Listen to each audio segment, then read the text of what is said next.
The view out my window is not what the world would define as fancy. There are no multi-million-dollar homes. There's no rolling ocean with glistening sailboats. There's no city skyline or majestic snow-capped mountains. When I look out my window, I see a car that hasn't run in years and those dirty denim legs that continue to peek out from underneath it every day. Oh, if sheer will and dedication were enough, that car would never die. I see two women in slippers and hair caps chatting on a front porch. Every once in a while, I can hear a faint, "Oh, no, he didn't." Most of the world's problems are solved right there on that porch. And a shared wave as I drive in from the grocery store reminds me that I'm home. We're not exactly a close-knit group, but somehow we just know that, well, we can count on our neighbor. When I look out my window, I see a crooked shutter, a misplaced shingle, and the tiny dog running in circles around the feet of children, yapping repeatedly, convinced he is king of the neighborhood and should be taken more seriously. I see mailboxes with slight dents in them from unruly teenagers who are now away at college, and front yards littered with neglected plastic swords, ice pop wrappers, and patchy grass beaten down by oddly colored tennis shoes. It's the same window I have gazed through for 15 seasons. You would not call it fancy, and you would probably not find the magic that I see when I look out that window most days. You would just see 3 boys playing in a yard. The pale one with the shiny metal smile, he's mine. The one who hates to brush his teeth and would spend every free moment searching the internet for stupid videos if I let him. At 12, he is taller than me, and he's convinced that the wayward hair by his ear is the beginning of a beard. He is wrapped up in awkwardness, caught in that tender place between the stings of growing up and the comfort of his mother's hug. My whole world is wrapped up in that boy out there. And those are his best friends. They've all grown up together, friends before, since before they even had words to communicate. They've been through imaginary wars together, street hockey games that ended in tears and scrapes, fights that were quickly broken up by the faint bell of an oncoming ice cream truck. Their muddy handprints still decorate my front door frame as a reminder of the year they all got iPods and discovered rap. I can't bring myself to wash them off, just as I overlook the battered fort that still litters my backyard, the one I wouldn't let them sleep in. Yes, they always roll around like that on the front yard. I know it's killing the grass, but I just don't care. I care more about that beautiful, tangled ball of awkward complexions rolling around in unchecked glee. Their hand-me-down jackets that swallow them. They are a tangled mess of silver metal, bruises and scrapes, dueling hormones, skin colors, accents, languages, and hidden family secrets, all rolled into one ball of giggles and Walmart denim. These kids, they need no lesson in diversity. They embody it to its core.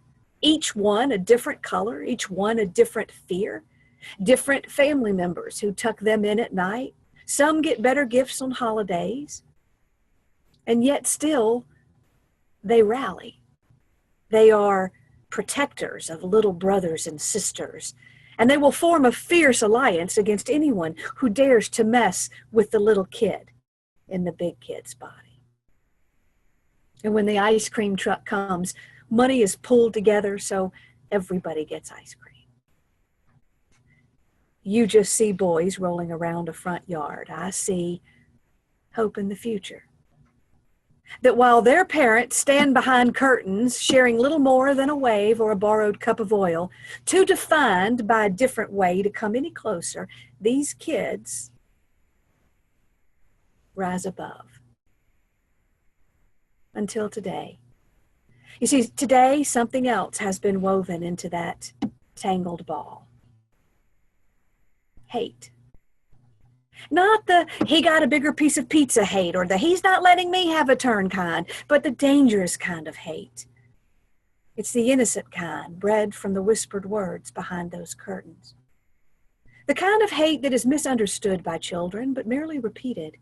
The words they don't understand, but have come to accept because it is what you talked about at breakfast. And if you hate, then so should they.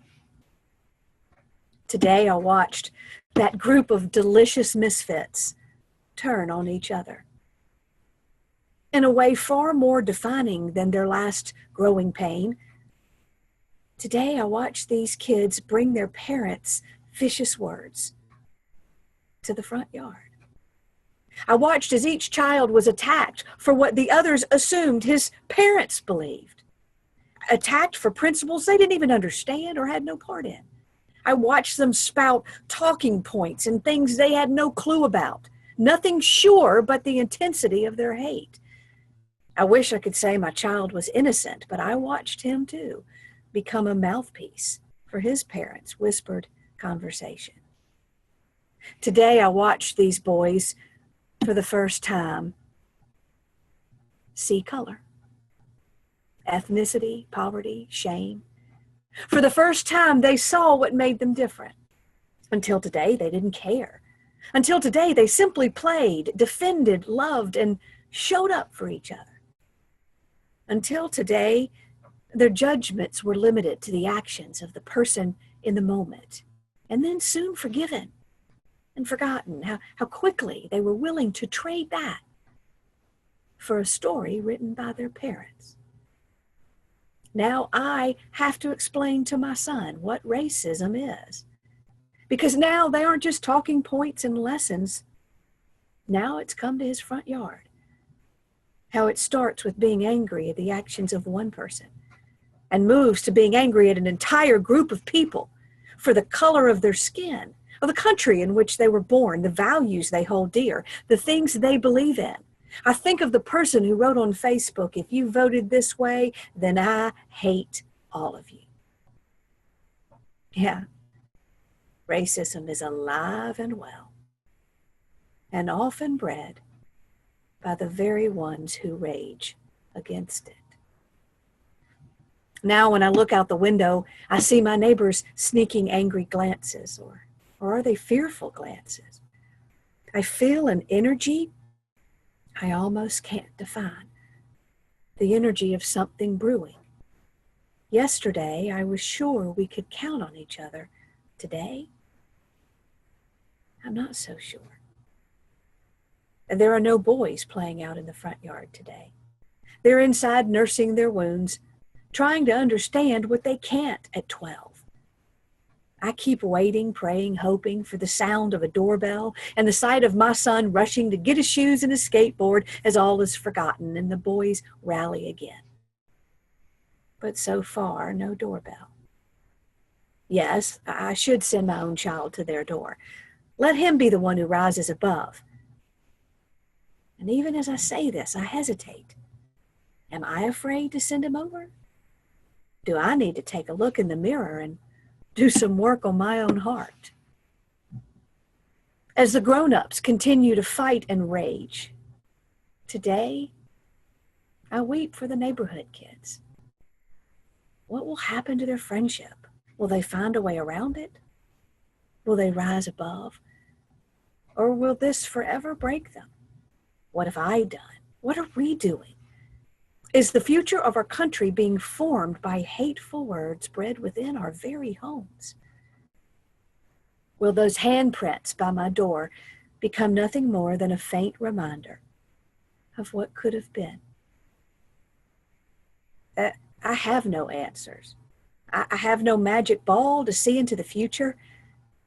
I can only say this: our children are listening.